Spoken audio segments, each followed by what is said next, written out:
ચલો આગળનો હવે આપણો મહત્ત્વનો ટોપિક છે carrying capacity. Carrying capacity I think આપણે આ બહુ પહેલાં આ ટોપિક જોઈ લીધો છે. શું ક્યારેય આના વિશે આપણે વાંચેલું છે, ક્યાંય આવેલું છે ખરા કેરિંગ કેપેસિટી નામનો કીવર્ડ? ચલો આપણે અત્યારે જોઈ લઈએ. પહેલાં સમજો કેરીનો મતલબ શું થાય.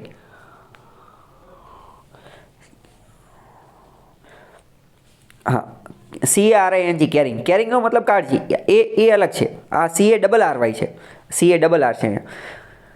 આ છે કેરિંગ જે છે, આ કેરિંગ. આ કેરિંગનો મતલબ એવું કહી શકાય કે ખેંચવું, ખેંચવું, એક જગ્યાએથી બીજી જગ્યાએ લઈ જવું, એક જગ્યાએથી બીજી જગ્યાએ લઈ જવું, અથવા વહન, વહન જે છે વહન કરવું, એક જગ્યાએ બીજી જગ્યાએ લઈ જવું એને તો વહન કરવું કહેવાય ને.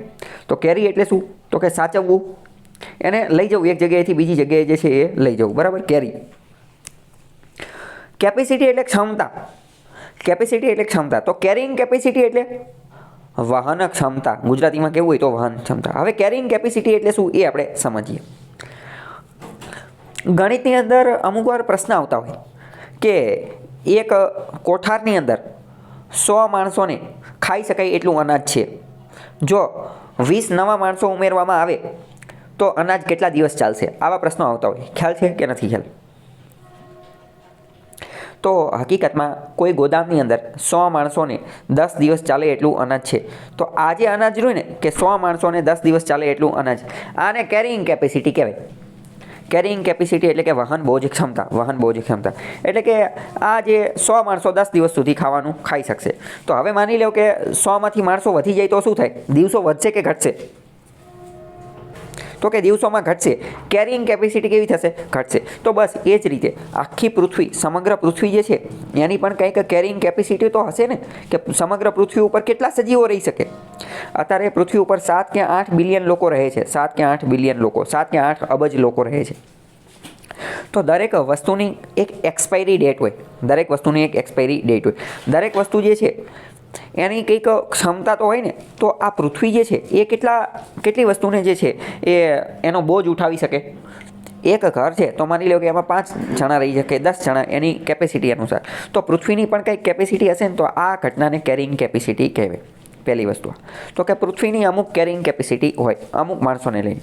બીજી વસ્તુ તો શું સેમ એ જ વસ્તુ જંગલની અંદર પણ ન બની શકે? કે કોઈ જંગલ છે, માની લો કે એમેઝોન રેઇન ફોરેસ્ટ, એમેઝોનના વરસાદી જંગલ, તો એની પણ કોઈ કેરિંગ કેપેસિટી હોઈ શકે કે ન હોઈ શકે?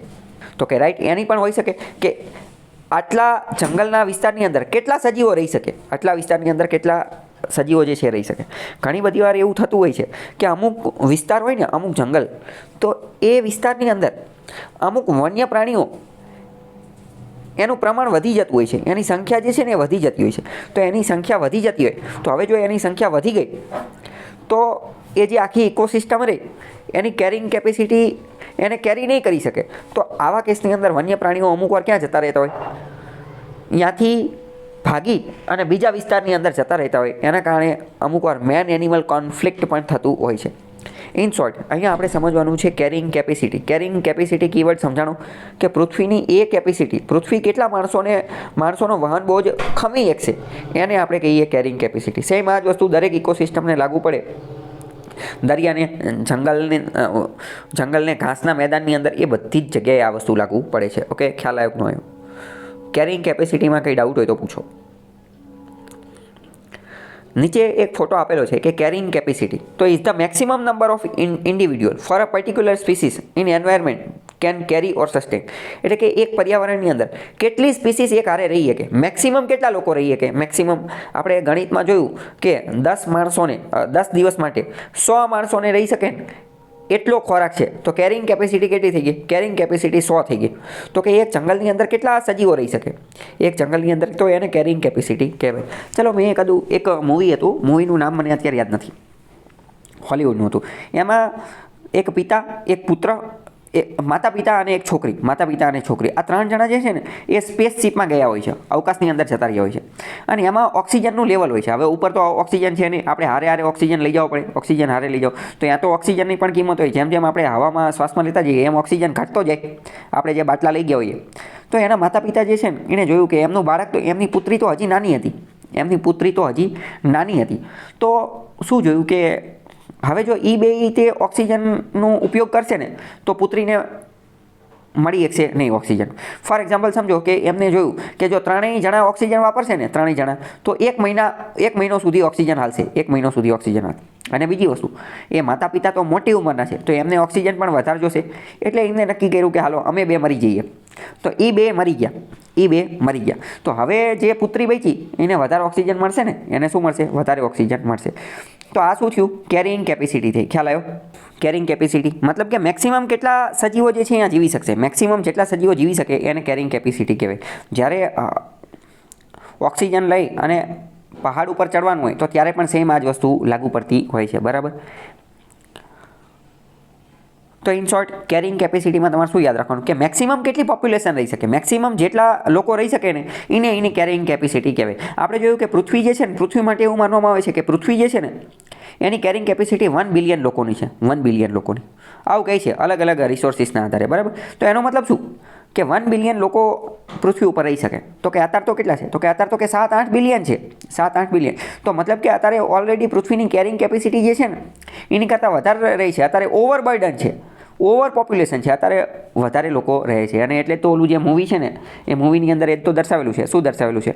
કે થેનોસ જે છે એ સમગ્ર પૃથ્વીની બધી પોપ્યુલેશન જે છે એને ઘટાડી દેવા માંગે છે, એને અડધી કરવા માંગે છે, બરાબર? કેરિંગ કેપેસિટી એટલે મેક્સિમમ કેટલા લોકો રહી શકશે. હવે મતલબ કે મેક્સિમમ લોકો કે એની ફૂડને ધ્યાનમાં રાખી અને એનું હેબિટેટ, એના વિસ્તારને ધ્યાનમાં રાખી, વોટરને, પાણીને અને બધી જે જીવન જરૂરિયાતની જે વસ્તુઓ જે છે એને ધ્યાનમાં રાખી અને જે રહે એ, બરાબર? પૃથ્વીની કેરિંગ કેપેસિટી મેં તમને કીધું 1 બિલિયનની આજુબાજુની ને એ બધું, okay? Excessive population growth can lead to the failure of the ecosystem. સાચી વાત કે ખોટી વાત? એક્સેસિવ પોપ્યુલેશન ગ્રોથ એટલે કે જો વસ્તી વધારો થઈ જશે, વસ્તી ઘણી બધી વધી જશે તો આખી ઇકોસિસ્ટમ જે છે એ ફેલ થઈ જશે. સાચી વાત કે ખોટી વાત? તો કે હા, સાચી વાત છે. કેમ? કારણ કે વધુને વધુ વસ્તી વધી જશે તો આ કેરિંગ કેપેસિટીમાં પ્રોબ્લેમ થઈ જશે ને. અને તો પછી એક સમય એવો પણ આવી શકે કે આખી ઇકોસિસ્ટમ ફેલ થઈ જાય. ફોર એક્ઝામ્પલ આપણે સમજીએ કે એક પાણી છે, પાણી 100 લીટરનું પાણી છે, 100 લીટરનું પાણી, બરાબર? અને 1000 સજીવોને એ પાણી થઈ રહે એમ છે, બરાબર? પણ હવે માની લો કે 1000ની બદલે 2000 આવી ગયા, 2000 સજીવો થઈ ગયા તો પાણી વહેલા હાર પતી જશે. તો એક સમય એવો આવશે કે બધા ભૂખ્યા તરસ્યા જે છે એ મરી જશે, તો આખી ઇકોસિસ્ટમ ફેલ થઈ જશે.